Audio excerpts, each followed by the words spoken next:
Which year of your life deserves its own book? Which season?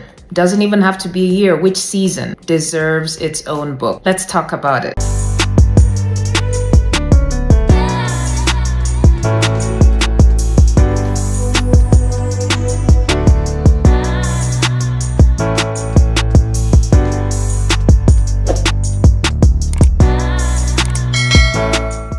I was looking through Long Walk to Freedom, Nelson Mandela's autobiography, which is one of my favorite by far. It's an autobiography written in sequence all the way from his birth till freedom. I love this book.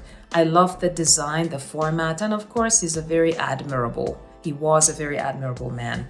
So I was looking at the chapters, the parts, and I couldn't help noticing some chapters are longer than others. So a few long ones. Robben Island, the Dark Years, Rivonia, and Treason.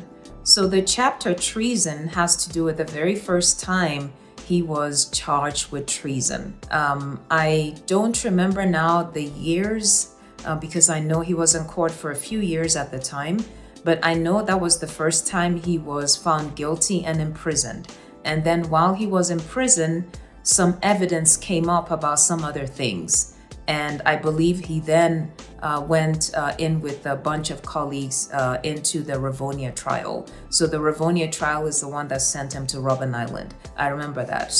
But Robben Island clearly was a very significant time for him, likely one of the more difficult times. Without a doubt. I believe he was on that prison island for about 18 years and then spent the rest of his 27 years imprisonment on other prisons around the country. So when I think of this, I think the same way about some other person writing their autobiography, about how there could be a season that was particularly notable. Blessings, challenges, lessons. I like to talk about those three things. Blessings, challenges, and lessons. Because those are usually the things that make a season memorable. And here in your autobiography, you can go to town. That particular part of your life, you can give not necessarily a whole book, you can give its own chapter, its own chapters. It could be multiple.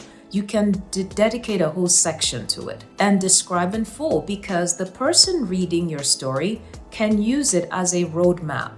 They can use it to say that he or she got over this terrible season. And so I feel encouraged in my challenge that I can get on the other side of it.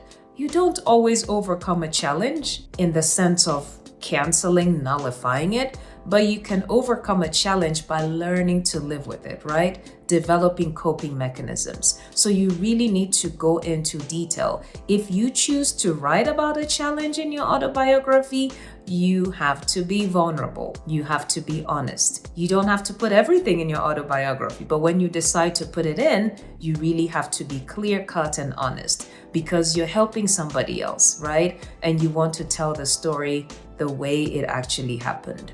You want to include all the lessons that your reader can learn and use in their own life. Was that helpful? I hope so. Let me know in the comments. I'll see you in my next video.